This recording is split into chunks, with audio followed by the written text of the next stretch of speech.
bagong negosyo idea mga katipid tips kasi gumawa po tayo ngayon ng chocolate chiffon cake. So ang ganda ng pinakang texture nito, ang lambot, ang fluffy, and then gumawa din po tayo ng chocolate ganache po nito. So ang ganda ng texture nito mga katipid tips at ang stable po nito. At para mas maganda at mas sumarap pa, so gumawa tayo dito ng pinakang caramel sauce po natin. Ang sarap nito mga katipid tips kasi talagang malalasa po natin dito yung pagka-caramel. So i-drizzle po natin yun dito para mas maganda pong tingnan at dagdag flavor. Okay, so step by step po natin itong ginawa, kaya panoorin nyo lamang po hanggang dulo. At kung pang negosyo, meron din po tayong costing. So kung paano po ito gagawin, tara, umpisahan na po natin. Okay? So unahin na po natin ngayon ay ang paggagawa po ng ating chocolate chiffon cake. So gagamit po tayo ng 3 egg yolk.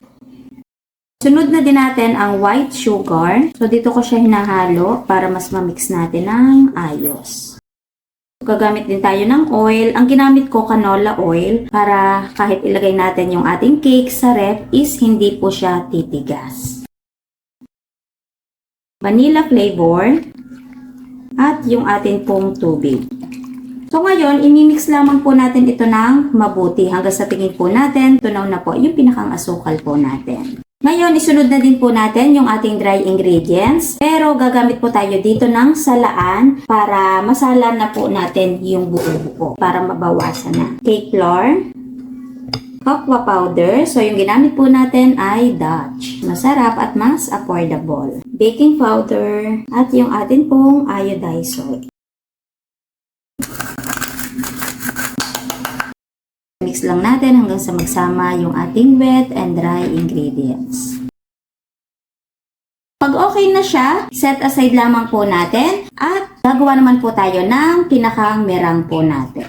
Okay, so sa paggagawa po ng ating egg white, mapapabilis na mga katipid tips kasi meron po akong in-order online. Ito po yung mixer na to. Parang ito na po yung pinakang simple gift ko sa sarili ko ngayong taon. Ang size po nito ay 5.5 liters at affordable lang mga katipid tips. Sa tatanong nyo, yung pinakang quality po nito, hindi ko pa po masyadong masasagot kasi first time ko pong gagamitin. So sa mga next video, gagamit natin to kasi gagawa tayo dito ng mga tinapay. So ito yung mixer na gagamitin po natin para mas mapabilis yung trabaho po natin. At hindi na tayo masyadong mapapagod, di ba? Sa paghawak po ng hand mixer. So ito, nalinis ko na siya mga katipid tips ha. Para diretso gamit na po tayo. So yung pinakang egg white natin, diretso na po natin. Gagamit din tayo ng suka, pampa-stable ng atin pong egg white. Yung sugar natin, gradually po yung paglalagay hanggang sa mag-sticky.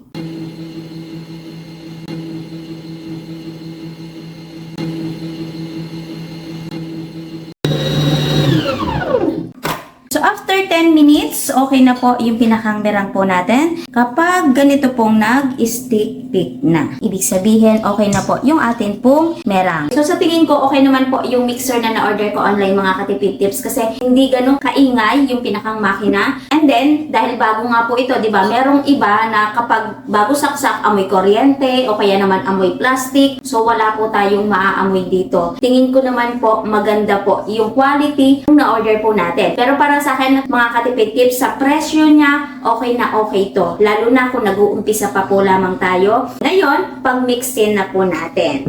So una, yung lagi po natin ginagawa, maglalagay po muna tayo ng kaunti para mas gumaan yung pinakang mixture po natin.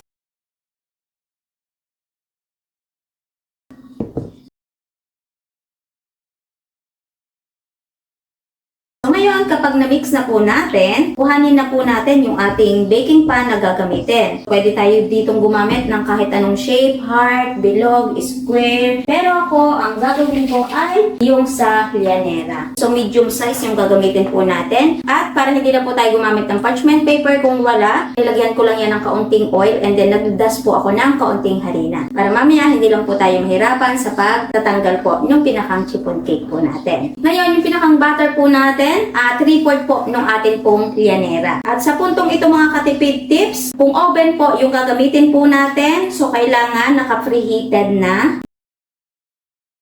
Sa pinakang mixture po natin, tayo po ay naka-4 na medium na llanera. Okay? Bago natin isalang sa atin pong oven, itap lamang po natin para mawala yung pinakang bubbles po sa loob.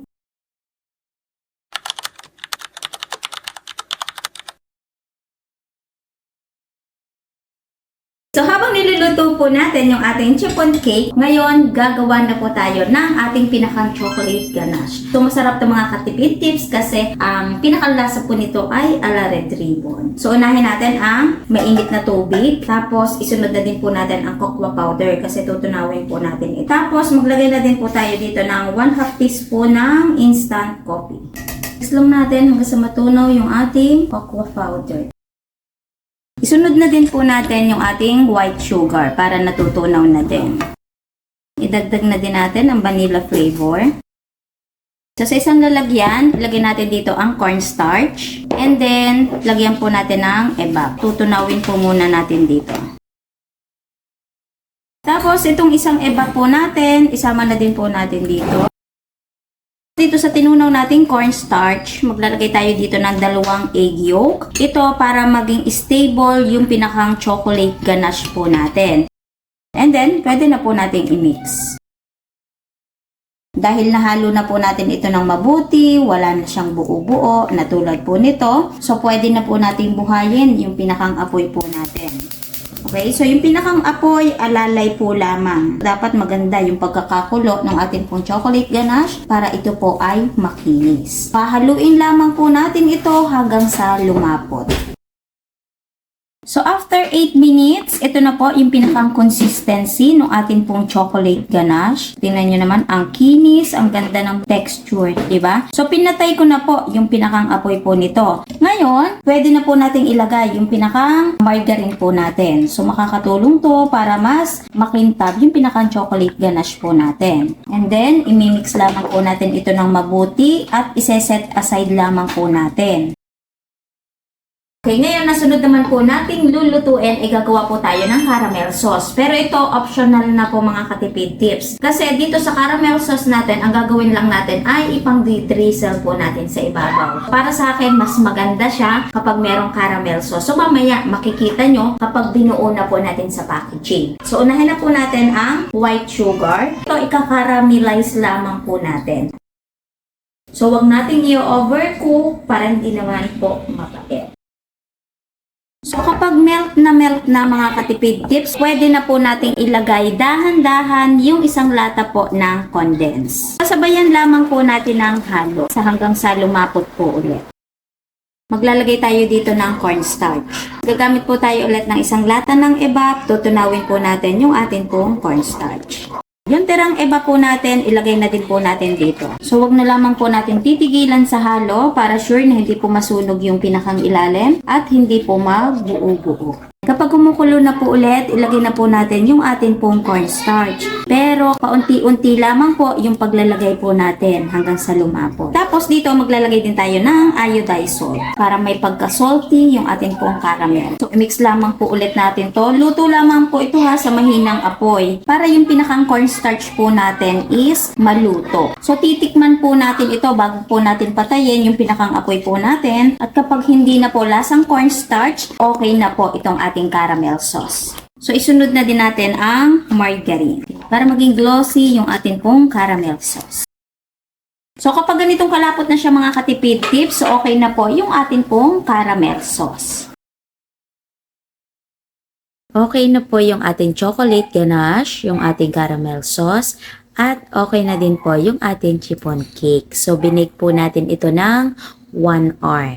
So, iintayin lamang po natin itong lumamig at magbabalik po tayo. Ngayon, magpa-packaging na po tayo. At yung gagamitin po nating packaging, ang ganda na ito mga katipid tips. Yung oblong. So, ang size po nito ay 500 ml at ito po ay na-order ko online. So, kung kayo po ay o-order, maglalagay po ako ng link sa description. Ang fluffy, ang lambot ng ating pong chiffon cake. Mukha siyang hindi kasya, pero kasyang-kasya lang talaga mga katipid tips. Saktong-sakto. So Ganda.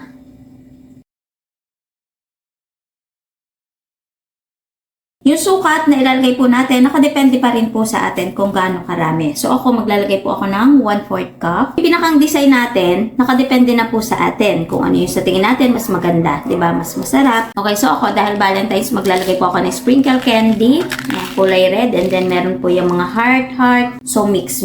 And then pwede rin po tayo dito maglagay ng chocolate chips.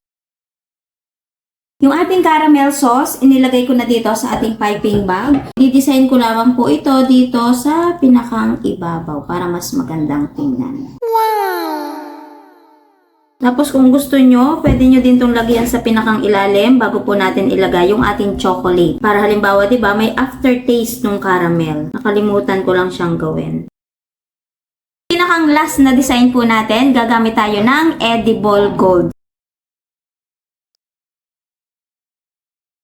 Okay, so ito yung pinakang takip niya. Ngayon, syempre, di ba, para mas maganda, maglalagay tayo dito ng stickers. So, meron akong sticker dito. Ayan, below. So, eto na yun. Wow! Ang cute, di ba? So nice. Tapos, halimbawa, ito kung ipap-order natin, pwede rin tayo magsama ng isang maliit na spoon. So, ito na-order ko din po online. Kumbaga, yung umorder, ready to eat na talaga siya. At ngayon, titikman na po natin ito. Excited na ako mga katipid tips.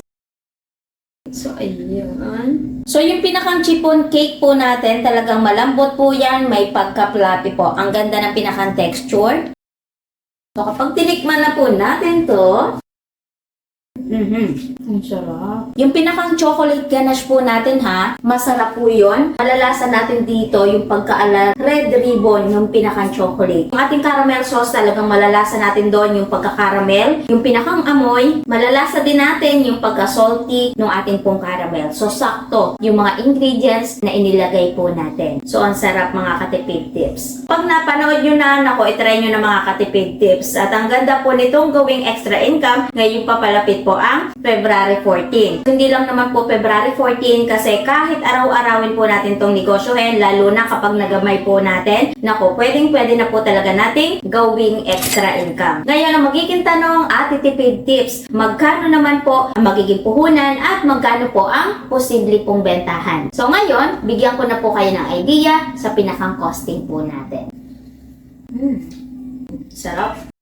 So, yung costing na gagawin po natin ha, costing pa rin po yun dito sa pagkakabili ko. So, magko-costing pa rin po kayo ng sa inyo. So, ito, idea kung paano po natin i-costing. So, umpisahan po natin doon sa pinakang cake po natin. Sa ating cake flour, 6 pesos. Cocoa powder, 8 pesos. Baking powder, 3 pesos. Salt and vanilla, 2 pesos. So, yung ginamit natin, 3 egg yolk. And then, gumamit tayo ng egg white. So, kasama na po yun, 30 pesos. Sa oil po natin, 7 pesos. So, pinakang asukal po natin yung ginamit sa pinakang butter nung cake natin, and then doon sa ating egg white, pinagsamo ko na 12 pesos. Sa vinegar at saka sa tubig, pagsamahin na, piso. Kaya ang total po ay 69 pesos. Pero magpa-plus pa po tayo ng other expenses. Kung niluto po natin sa oven o kaya naman po sa pagkaka-steam, tapos yung pinakang labor po natin, so sabihin na po natin na 20 pesos kasi yung ginawa po natin is kaunti po lamang. Kaya ang total po ng ingredients po sa pinakang cake po natin ay 89 pesos. Ngayon, i-divide po natin sa 4 na nagawa po natin at ang kalalabasan po ng 22.25 po yung pinakang puhunan po natin kada isang chocolate chiffon cake. So, i-costing naman po natin ay yung ating pong chocolate ganache. So, yung isang lata po ng evap, 37 pesos. 1 cup ng sugar, 16 pesos. Cornstarch at vanilla, 2 pesos. So, gumamit tayo dito ng 2 egg yolk, 20 pesos. Margarine, 3 pesos. Cocoa powder, 5 pesos. Kaya ang total ng ingredients ay 83 pesos. Mag-plus ulit ng other expenses, yung saglit na pagluluto po natin and then labor po natin. Sabihin na po natin na 20 pesos. Kaya ang total po lahat ng ingredients ay 103 pesos. Ngayon, naglagay po tayo dito ng tig 1/4 cup kada isang lalagyan. So, itong ating chocolate ganache, talagang tinakal-takal ko siya ng 1/4 cup para sigurado tayo kung ilan yung makukuha po natin dito. Sa niluto po natin, makaka 12 na 1/4 cup yung makukuha po natin dito. So, kapag i-divide po natin yon, ang magiging puhunan po ay 8.58 po yung inilagay po nating chocolate ganache dito po sa ating chiffon cake. Ngayon, ang tuusin naman po natin ay yung ating pong caramel sauce. Umpisahan po natin sa ating sugar na ginamit, 16 pesos. Evap, 37 pesos. Sa isang condensed, 41 pesos. Salt and cornstarch, 6 pesos. Margarine, 3 pesos. Kaya ang total po ay 103 pesos. Pero magpa-plus pa po tayo ulit doon ng pinakang gas po natin, nung niluto po natin at pinakang labor. So sabihin na po natin na 20 pesos. Kaya ang total po lahat ay 123 pesos. Kung halimbawa, yung katulad lang po yung ginawa po natin, pinang-design lamang po po natin. So, estimate makakapaglagay po tayo dito ng 1 tablespoon. Dito po sa ginawa po natin, makakakuha po tayo ng 44 na tigwa 1 tablespoon. Ang kakalabasan po ng 2.79 po, yung pinakang puhunan po kada 1 tablespoon. So, ngayon, pagpa-plus-plus-plusin na po natin, yung pinakang cake po natin, yung pinakang chocolate ganache natin, yung pinakang caramel sauce po natin, at ngayon, kung maglalagay po tayo ng pinakang toppings, katulad po nilagay ko na sprinkle candy and then po yung edible gold. So, sabihin na lang po natin na 2 pesos kasi mura lamang naman po yung pinakang puhunan po natin dito. Ngayon, i-plus na din po natin yung packaging na ginamit po natin. So, ito, pumapatak lamang po na 6.64 po kada isang piraso. Ngayon, sabihin na po natin, saktuhin na 10 pesos kasi dito, maglalagay pa po tayo ng sticker po na tulad po nito. Tapos, kapag merong bumili, ipa-plastic pa po natin. 'Di ba? Kaya ang total po lahat ng pinakang puhunan po natin dito ay 45.62. Kasama na po yung pinakang packaging. So, ito pwede po nating ibenta ng 80 pesos. So, kapag menos po yung pinakang puhunan, so posible pa po tayong tumubo ng 35 pesos po kada isang order. So, para may idea lamang sa ginawa po nating 4, i-times 4 po natin at posible po tayong tumubo ng 140 pesos. So, imagine mga katipid tips kung ito talagang kakaririn po natin at mapapalakas po natin. Nakakagawa na po tayo ng 1 kilo. So, estimate posible po tayo dito tumubo ng 1,000 pesos. 1 kilo na po yung gagawin po natin. Estimate 32 pieces po yung magagawa po natin sa ganitong sukat. So, dito basta sinamahan po natin na sipag, tsaga at diskarte. So, hindi po talaga imposible yon. Okay? Basta sinamahan po natin ng consistent. So, sana bago po ulit nagtapos yung video po natin, meron po ulit ako nabigay ng magandang negosyo idea po sa inyo na pwede tayong kumita kahit tayo po ay nasa bahay po lamang. So, kita-kits na lamang po ulit sa ating mga next video. Bye-bye!